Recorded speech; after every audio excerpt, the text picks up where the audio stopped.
I want to talk a little bit more about purpose. Everything has a purpose. We don't do anything without purpose or an intention. Whatever we build it for a purpose. Whatever action we perform it for a purpose, whether we're aware of that purpose or not. Now, when we look at, how we judge whether something is good or something is bad, we have to relate that to the purpose. I mean, is it good or bad for the purpose that it serves? And what purpose does it serve? One way I approach this calamity and dilemma is to look at what it actually does. Now, say for instance, we're talking about conflict. We started off talking about conflict. What does conflict actually do? It serves many purposes, doesn't it? It serves a lot of people's different purposes. For some people, it's about power, control, oil, money. For some people, it's an experience. It's an adventure. For people who sign up on the dotted line and sign their rights away, sign up to go and kill somebody. Well, that's their choice. They're experiencing their, what they, I guess, need to learn out of life. If they've chosen that, well, obviously that's something they need to learn. If they've chosen to, believe someone else is telling them that we're doing this for the right reasons and all that, well, fair enough. Go along and have some fun. And you sign up to get killed just as much as you are to the other, So you basically, okay, I won't go there. But everybody has a different purpose. Conflict has a different purpose. Wars have a different purpose. And it's easy to see, well, okay, first off, it's not about anybody else, it's about me. My life is about me, so I can only draw my conclusions if I want to conclude anything at all, which I don't, but, to live in this world we've got to make conclusions, to express ourselves we've got to make conclusions, so I have to look at what I'm getting out of it. What does it do for me? What does conflict, external or internal conflict, do for me? And it does many things. Like everybody else, it causes anger and anxiety and violence and all that sort of stuff. But it does lots of terrible things. It does lots of ordinary things, and it does something which is actually very good. It teaches me a lot about conflict, a lot about how to resolve conflict and understand conflict. And that's probably why I understand conflict, because I've experienced a lot of conflict in my life. So that's the highest purpose. And when I look at it from that point of view, in the past, okay, maybe not at the moment, if I'm having conflict at the moment, I can't see it. Can't see the bigger picture, because the conflict itself is it's a form of fear. It narrows my focus. It brings me down. So at times when I can review that and look at it and not have any preconceived notions that it's bad and things like that, I can allow myself to look at it from that higher perspective and see, well, in a way it's good. In a way it's good. From the highest point of view, in a way it's good. When I look at the purpose of life and what my purpose is here, if I am here to learn, to know, to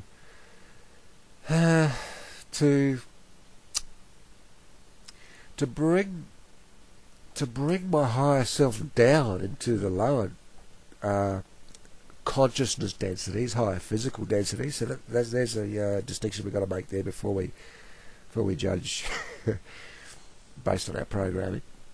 Just the same as when we judge creation. I mean, belief creates. Okay, belief creates, but nobody told us specifically what belief creates. I mean, belief creates manifest reality. It doesn't necessarily create consciousness and expand consciousness. It actually does the opposite. So let's make that distinction and not arbitrarily believe that belief creates, because there are two poles to reality, and we'll get to that later as well. But everything has a purpose. So in order to understand, we've got to look for the higher purpose.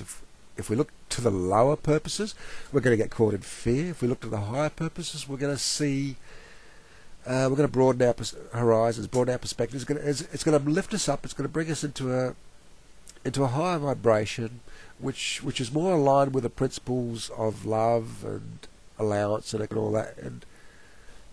from that point of view, we can see the bigger picture.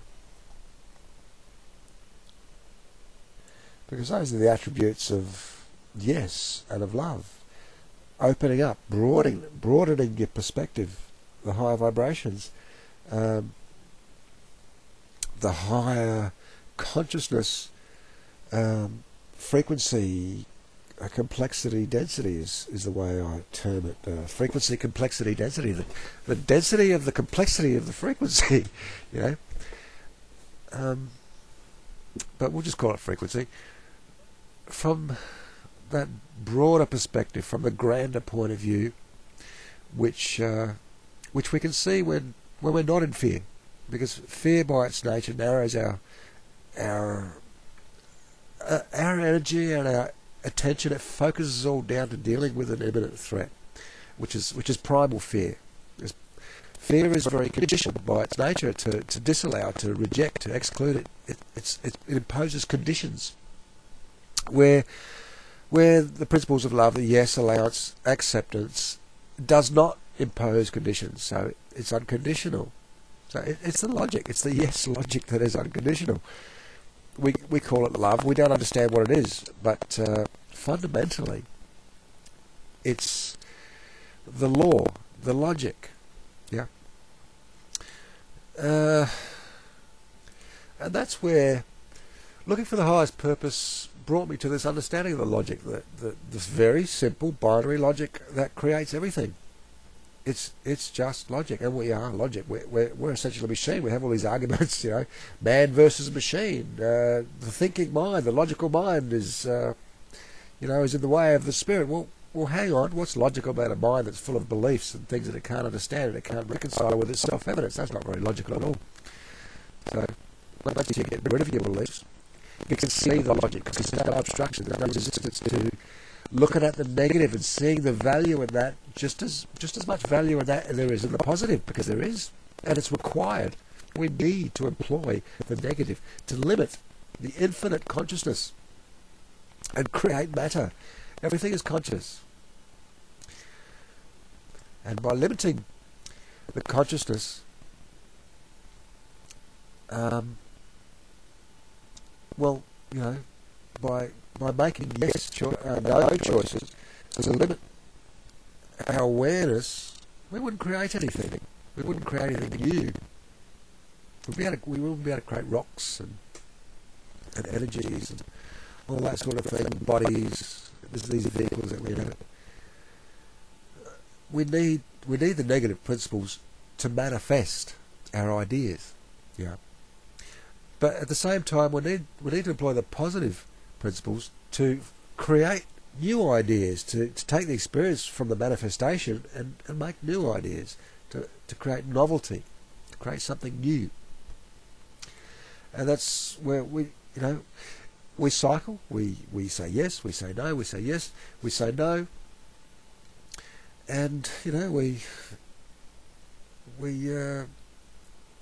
hop, skip, and jump along this path of back and forth, and we create and we learn, and we create and we learn, and we learn to create better and better all the time. We're continually optimizing our creation, the way we create, and our perfection is the process of perfecting. We're continually optimizing it.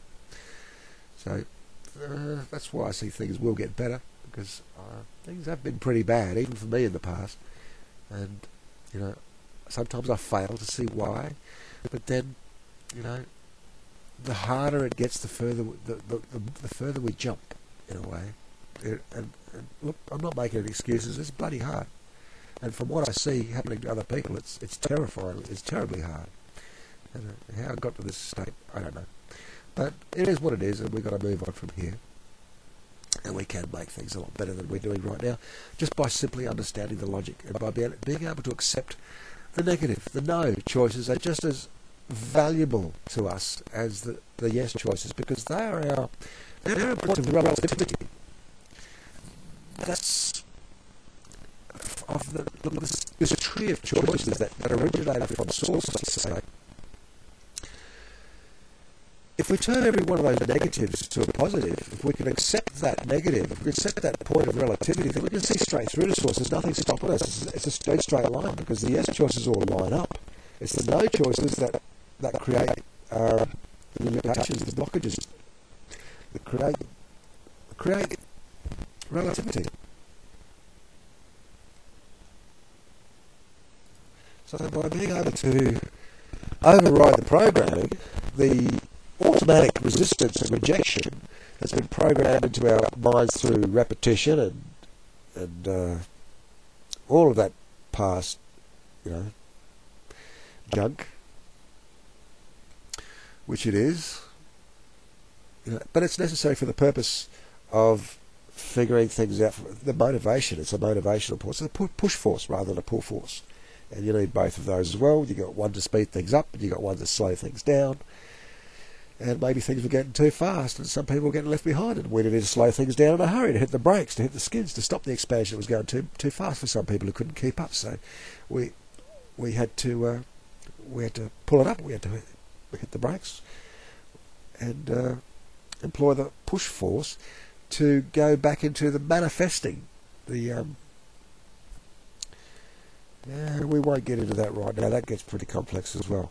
Where were we? Well, we've established purpose. Let's talk a bit more about the law, yes and no principles. We've talked about the bias of the yes principle and how it expands awareness, where the no principle narrows awareness, one's perspective of their reality. It disallows, because by its nature it's based in fear and love, yes and no, no and yes. It's based in fear, and we know the nature of fear. We know what it does. We can see it in primal fear. It's very obvious. We can see it in all sorts of fears as well, how it relates and how it corresponds to that primal fear. It shuts things down. It narrows that broad awareness down to a focal point for dealing with that imminent threat. It's the purpose of primal fear. And at the same time, that focus is what we use to create manifest reality. By focusing, consciousness is how we make things, how we make cars, and how we make houses, and and tools and stuff like that. We focus, we concentrate. But I'm kind of through with doing that sort of stuff for now. I want to get back to the other side of the scale, to open up my, well, I've been doing that for many years now, but open up my perspective, my awareness, to expand it, to be able to encompass all the information that and the new information that this experience has brought to the table, to the party, so to speak. And with all this new information, then we'll go create some more manifest reality, even better than the last one. And hopefully this time we'll cut out all the suffering, all the needless. Well, I can't say it's needless. I can't speak for anybody else. In my life, while it's been pretty rough at times, looking back on it, it's been worth it. And that's possibly the most important thing. Forget about everybody else. I don't know their experience. I don't know their purpose, what they're here for, what they need to learn. I don't know about contracts before life and all that. That's just more information that I don't really care about, because I don't know that. I don't know if I made a contract. It doesn't mean anything to me. So it's just what it is, and what I've learned to this date. And if I look back at all the suffering and things I've wished I didn't have to go through in the past, well, okay, it's done, it's gone, it's taught me an awful lot, and I can say from where I am right now, it was worth it. That's not looking at anybody else's suffering experience. That's theirs. I don't know about them. I didn't experience that, but only going by mine, and that's the only evidence. That's the only true evidence I have. And it wasn't that bad for what I gained from it. It's incredible. I can't explain it. It's just incredible.